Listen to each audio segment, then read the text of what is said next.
Paying for gas with Klarna 119 is very easy to do. Today I'm going to show you how to do it. Following steps are needed to complete in order to use this program. First, use Klarna in-store.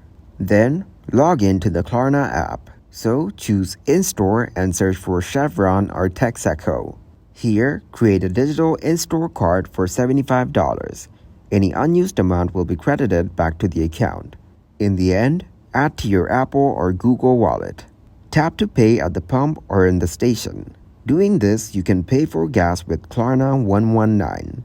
You can not only pay for fuel by using Klarna, but can even pay for it later.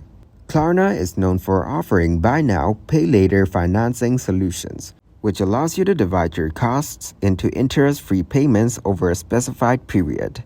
It offers to split an $80 fuel purchase into 4 $20 interest-free payments, with the first installment due upfront, providing flexibility and convenience for managing your expenses.